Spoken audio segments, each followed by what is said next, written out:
Hello everyone, welcome to my YouTube channel NCERT maths hub. आज हम बात करेंगे वर्कशीट नंबर 32 की, जो कि कक्षा 10वीं के विज्ञान विषय के लिए शिक्षा निदेशालय राष्ट्रीय राजधानी क्षेत्र दिल्ली से रिलीज़ की गई है। आज का हमारा विषय है धातु और अधातु। जैसा कि आप देख सकते हैं स्क्रीन पर, तत्वों को उनके गुण धर्मों के आधार पर धातु और अधातु में वर्गीकृत किया जाता है। धातुओं के कुछ उदाहरण हैं हमारे सामने: आयरन, एल्यूमिनियम, चांदी और कॉपर। देखिए, आयरन को डिनोट करते हैं Fe से, एल्यूमिनियम को डिनोट करते हैं Al से, चांदी को करते हैं Au से और कॉपर को करते हैं Cu से। कॉपर मीन्स जो आपका तांबा होता है। अधातुओं के कुछ उदाहरण हैं: हाइड्रोजन, जिसको डिनोट करते हैं H से, नाइट्रोजन को N से, सल्फर को S से और ऑक्सीजन को O से। देखिए, हमारे सामने एक तालिका है, जैसा कि आप देख सकते हैं। उस तालिका में हमें गुणधर्म, धातु और अधातु, हमें धातु और अधातु के गुण धर्म के बारे में बात करनी है। जैसा कि आप देख सकते हैं, धात्विक चमक। देखिए, धात्विक चमक एक गुणधर्म है जो धातुओं और धातुओं में दोनों में पाया जाता है। अब देखते हैं ये दोनों में है या नहीं है धात्विक चमक। धातु की सतह चमकदार होती है। अधिकतर धातुएं हमारे पास क्या है, वो चमकदार होती हैं। अधातु, देखिए, अधातुएं चमकीली नहीं होती हैं, परंतु इसका एक अपवाद है आयोडीन, जो कि एक चमकीली अधातु है। कठोरता की बात करते हैं। धातुएं सामान्यतः कठोर होती हैं, लेकिन लिथियम, सोडियम, पोटेशियम मुलायम होते हैं। इन्हें चाकू से भी काटा जा सकता है। अधातुओं की बात करें तो अधातुओं में देखिए, अधिकतर धातुएं कठोर नहीं होती हैं, परंतु इसका एक अपवाद है, जो कि कार्बन का अपरूप हीरा है। हीरा सबसे अधिकतम कठोर अधातु है, जिसे हम अन्य धातुओं को या अन्य वस्तुओं को काटने के लिए यूज़ किया जाता है। शीशे को काटने के लिए यूज़ किया जाता है हीरा। हीरा क्या है, सबसे अधिक कठोर अधातु है। देख सकते हैं आप रूप। अब देखिए, धातुएं कमरे के ताप पर ठोस रूप में पाई जाती हैं। अपवाद क्या है, मरकरी हमारे पास एक अपवाद धातु है, जो कि द्रव रूप में मिलती है हमें सामान्य तापमान पर। याद रखेंगे कि जो मरकरी है हमारे पास क्या है, एक ऐसी धातु है जो सामान्य तापमान पर क्या रहती है, द्रव अवस्था में रहती है। अधातुएं क्या होती है, ठोस और गैसीय रूप में मिलती हैं। बट एक अपवाद हमारे पास ब्रोमीन है, जो कि हमारे पास क्या, तरल अवस्था में मिलती है। याद रखेंगे कि जो ब्रोमीन है वो क्या है, तरल अवस्था में पाई जाती है। आघात वरीयता, देखिए, कुछ धातुओं को पीट कर पतली चादर के रूप में हम परिवर्तित कर सकते हैं। धातुओं के इस गुणधर्म को हम क्या कहते हैं, आघात वरीयता कहते हैं। उसी प्रकार से अधातुएं आघात वरीय नहीं होती हैं। याद रखेंगे। तन्यता, धातुओं को पतली तार के रूप में खींचा जा सकता है, पतली तार के रूप में परिवर्तित किया जाता है, इसको हम कहते हैं तन्यता। अधातुएं तन्य नहीं होती है, हम अधातुओं को पतली तार के रूप में परिवर्तित नहीं कर सकते हैं। विद्युत व ऊष्मा के चालक। सामान्यतः धातुएं विद्युत और ऊष्मा की सुचालक होती हैं। जो धातुएं हैं उनमें से हम जो विद्युत धारा है वो पास हो जाती है, विद्युत के सुचालक होते हैं। इसका अपवाद है सीसा और मरकरी। जो सीसा है, जो हम Pb बोलते हैं। देखिए, सीसा है और मरकरी जो आपका पारा है, वो क्या है, धातुओं का एक अपवाद है, जिसमें जो कि विद्युत की सुचालक नहीं होते हैं। सामान्यतः अधातुएं विद्युत और ऊष्मा की कुचालक होती है। जो आपकी अधातुएं हैं वो क्या होती है, विद्युत और ऊष्मा की कुचालक होती हैं, परंतु एक अपवाद हमारे पास है ग्रेफाइट, जो कि सुचालक होता है। याद रखेंगे, अपवाद को जरूर याद रखें आप। घनत्व, देखिए, घनत्व क्या होता है, सामान्यतः अधिक घनत्व और उच्च गलनांक होता है धातुओं का, परंतु अधातुओं का क्या, देखिए, सामान्यतः अधातुओं का घनत्व क्या होता है, गलनांक क्या होता है, कम होता है। याद रखेंगे कि अधातुओं का घनत्व और गलनांक क्या होता है, कम होता है। परंतु धातुओं में एक अपवाद है हमारे पास, सोडियम और पोटेशियम। याद रखेंगे, उनका घनत्व क्या होता है, कम होता है, गलनांक भी कम होता है। ध्वनिक, देखिए, धातुएं कठोर सतह से टकराकर आवाज़ करती हैं, परंतु अधातुएं ध्वनिक नहीं होती हैं, ये आवाज़ नहीं करती हैं। देखिए, आप हमारे पास क्या है, कुछ गुणधर्म हैं। देखिए, हमने बात कर ली है। धातुओं के रासायनिक गुणधर्म देख लेते हैं हम अभी।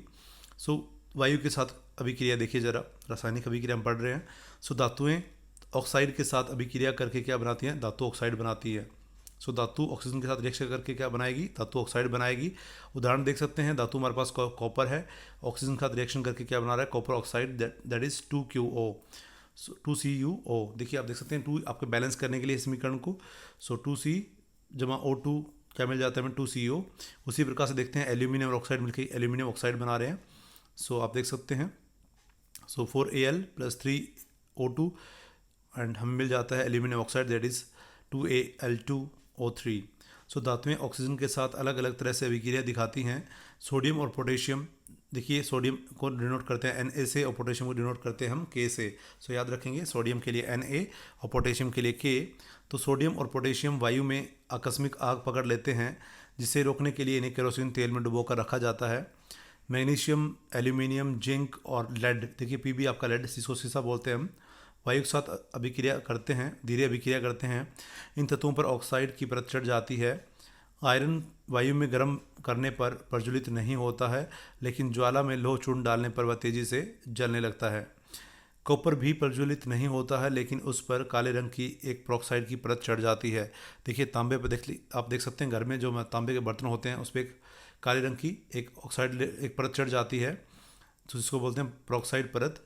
सो अब देखते हैं चांदी और सोना ऑक्सीजन के साथ अभिक्रिया नहीं करते हैं। जो चांदी और सोना ऑक्सीजन के साथ अभिक्रिया नहीं करते हैं। सो आप इधर देख सकते हैं जो हमारे पास तालिका है, आप देख सकते हैं जल के साथ अभिक्रिया। सो आप देख सकते हैं जल के साथ अभिक्रिया में आप क्या देखते हैं कि धातु जो है वो जल के साथ अभिक्रिया करके क्या बनाती है, धातु ऑक्साइड बनाती है और हाइड्रोजन गैस रिलीज करती है। सो धातु ऑक्साइड और जल मिलकर हमें क्या मिलेगा, धातु हाइड्रोक्साइड। सो देखिए धातु और जल मिलकर बना धातु ऑक्साइड और हाइड्रोजन गैस निकलती है। अब धातु ऑक्साइड और जल मिलकर क्या बनाएगा, धातु हाइड्रोक्साइड बना देता है। सो आप देख सकते हैं धातुएं जो हैं नॉर्मली जो केवल भाप के साथ क्रियाशील धातुएं होती है वो कौन सी है हमारे पास, एल्यूमिनियम, आयरन और जिंक। ठंडे जल के साथ भी रिएक्शन जो अधिक अति क्रियाशील धातुएं हैं वो जो कि है सोडियम, पोटेशियम और कैल्शियम, ये ठंडे जल के साथ भी क्रिया कर लेती हैं। गर्म जल के साथ क्रियाशील करने वाली हैं जो कि क्या है, मैग्नीशियम है, और कैल्शियम और मैग्नीशियम जल के साथ अभिक्रिया करने पर तैरने लगते हैं। सो अब याद रखेंगे ऐसी धातुएं कौन सी हमारे पास, कैल्शियम और मैग्नीशियम, जो जल के साथ क्रिया करके जल में तैरने लगते हैं।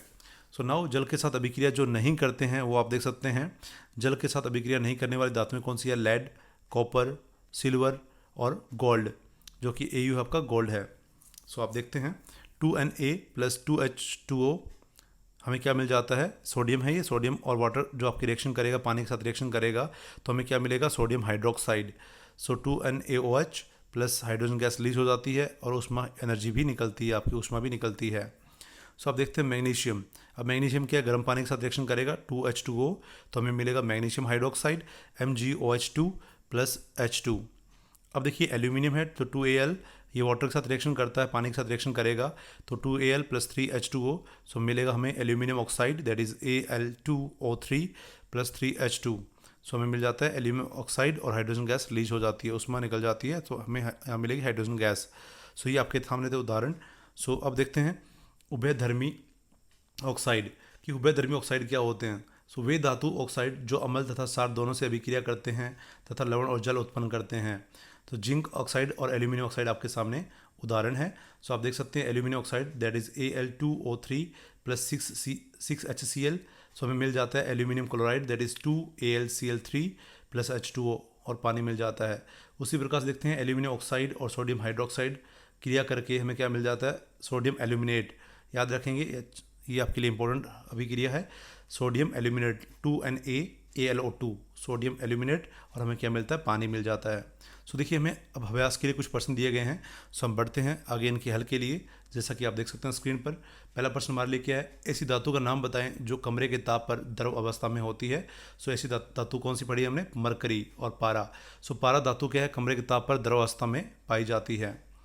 सो प्रश्न नंबर 2 हमारे पास है, आघातवर्ध्यता और तन्यता का अर्थ बताइए। सो आघातवर्ध्यता क्या होती है, धातुओं का वह गुण धर्म जो उन्हें पीट कर पतली चादर के रूप में परिवर्तित होने को दर्शाता है, उसे हम क्या कहते हैं, आघातवर्ध्यता। उसी प्रकार से देखिए तन्यता क्या होती है, धातुओं का वह गुण धर्म जो उन्हें पतली तार के रूप में परिवर्तित होने को दर्शाता है, इस गुण धर्म को हम क्या कहते हैं, तन्यता कहते हैं। सो ये था प्रश्न नंबर 2। अब बढ़ते हैं प्रश्न नंबर 3 की तरफ। सोडियम और पोटेशियम को तेल के अंदर क्यों संग्रहित किया जाता है। कि हम देखते हैं कि सोडियम और पोटेशियम को तेल के अंदर रखा जाता है, क्यों रखा जाता है। देखिए सोडियम और पोटेशियम अति क्रियाशील धातुएं हैं, ये इनको हम पर्यावरण में सीधे नहीं रख सकते हैं, ये अति क्रियाशील धातुएं होती हैं, क्योंकि अगर इन्हें खुला छोड़ दिया जाए तो ये पर्यावरण में उपस्थित जलवाष्प और कार्बन डाइऑक्साइड के साथ क्रिया करता है तथा इनका घनत्व कम घनत्व और निम्न गलनांक होने के कारण ये क्या होता है, सोडियम और पोटेशियम क्या कर देते हैं, ये रिएक्शन करते हैं और वायु में अचानक आग पकड़ लेते हैं, जैसा कि आप देख सकते हैं। सो जिसे रोकने के लिए इन्हें केरोसिन तेल में डुबोकर रखा जाता है। सो अब देखते हैं हम कि प्रश्न नंबर 4 में आप देखते हैं कि उभयधर्मी ऑक्साइड क्या होते हैं और 2 उदाहरण दीजिए। सो देखिए हमें क्या करना है, वे धातु ऑक्साइड जो अम्ल तथा क्षार दोनों से अभिक्रिया करते हैं तथा लवण और जल उत्पन्न करते हैं उन्हें क्या कहते हैं, उभयधर्मी ऑक्साइड कहते हैं। सो उदाहरण देख सकते हैं, जिंक ऑक्साइड और एल्यूमिनियम ऑक्साइड के हमारे पास उभयधर्मी ऑक्साइड के उदाहरण हैं। मैं फिर से रिपीट कर रहा हूँ, वे धातु ऑक्साइड जो अम्ल तथा क्षार से दोनों से अभिक्रिया करते हैं और क्या करते हैं, लवण और जल उत्पन्न करते हैं, उन्हें क्या कहते हैं, उभयधर्मी ऑक्साइड कहते हैं। सो उदाहरण आप देख सकते हैं, जिंक ऑक्साइड इसको डिनोट करते हैं ZnO से, और aluminium oxide that is Al2O3। सो देखिए रिएक्शन देखिए, जो आप अभिक्रिया आपके सामने क्या है, Al2O3 6HCl। So aluminium oxide आपका रिएक्शन करेगा हाइड्रोजन क्लोराइड के साथ और हमें क्या मिलेगा, aluminium chloride that is 2AlCl3 जमा वाटर दैट इज H2O। सो में पानी मिल जाएगा साथ में। जिंक ऑक्साइड है, रिएक्शन करेगा हाइड्रोजन क्लोराइड के साथ। सो देखिए क्या मिलेगा, ZnCl2 और हमें क्या मिलेगा, पानी मिल जाएगा। So this is all about worksheet number 32। So if you learn from this video then please do subscribe my channel and share this video as much as you can. Thanks for watching.